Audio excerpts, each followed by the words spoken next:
Y es que la tela blanca, el color particular, originalmente tiene que ser como amarillo o blanco hueso, no un amarillo intenso, es un amarillo súper pálido.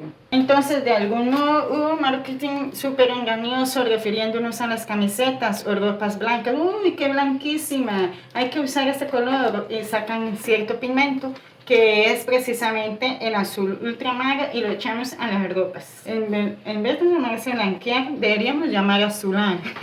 No me hagan caso. La cuestión es que tiene un pigmento de azul muy intenso. Y aquí le doy la bienvenida a mi mundo artístico y vamos a hablar sobre algo curioso que abrió rutas comerciales, propuestas de negocios, investigaciones científicas y por supuesto el mundo del arte no queda atrás. Hablaremos sobre la historia del azul. Y para entender un poquito sobre el azul del mundo artístico, tendríamos que viajar hace 20.000 años en una región de Siberia llamada Malta, que encontraron restos de marfil con tonos pigmentados de azul. Y aquí no lo conocemos pigmentación como lo conocemos ahora, sino que entendemos que desde los inicios la humanidad ha buscado la manera de transformar las cosas del mundo que nos rodea y plasmarlas y dejarlas como bellas. Y cuando hablaremos de un tono azulado, tendríamos que viajar hacia Antiguo Egipto. Aquí las personas eran tan estudiosas que experimentaron, practicaron, que para mí en ese entonces consideraría como una magia, pero años más tarde lo llamarían química.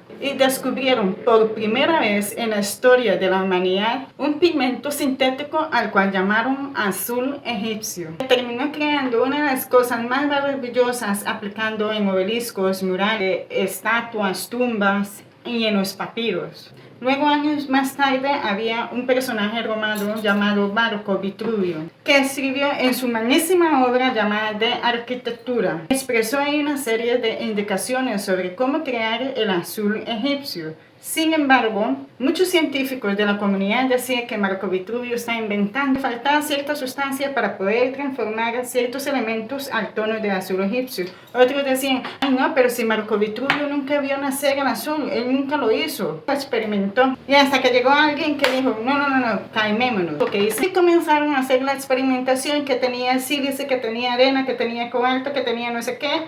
Meterlo a un crisol, el crisol en el horno, y después el horno lleva a altas temperaturas por encima de los 100 grados porque era un horno. Tenían que durar ahí 24 horas. Que el polvo que metieron en el horno era de color cafezuzco, como una siena tostada. En el horno sacaron el crisol, lo abrieron y voilà.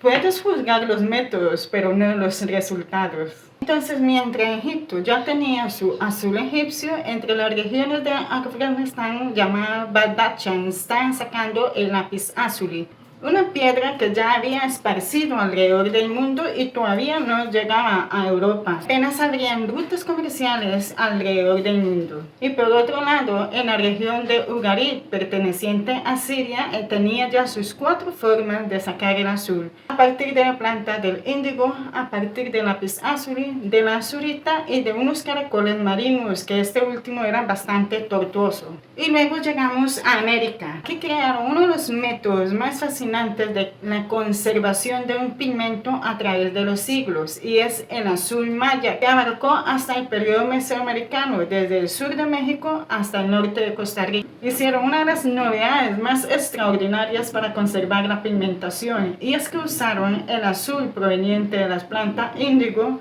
y mezclaron con una arcilla llamada atapulguita o panegorskita. Estos compuestos de aluminio y magnesio, lo que hace que creen unas burbujas, y en esas burbujas es donde se filtra el azul del índigo y se conservan allí mismo. Ha resistido con el tiempo el abandono y el cambio del entorno. Es una cosa maravillosísima.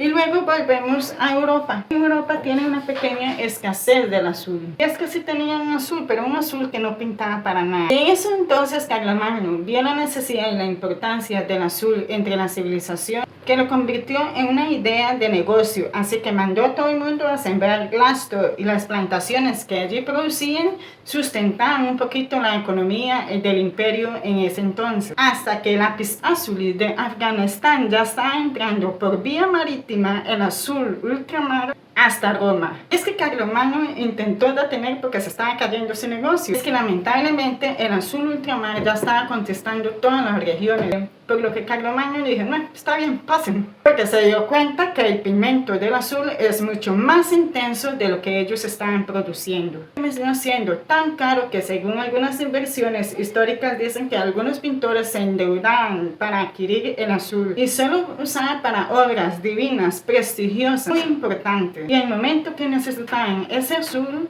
intercambiaban dos obras valiosísimas por una bolsita de azul ultramar.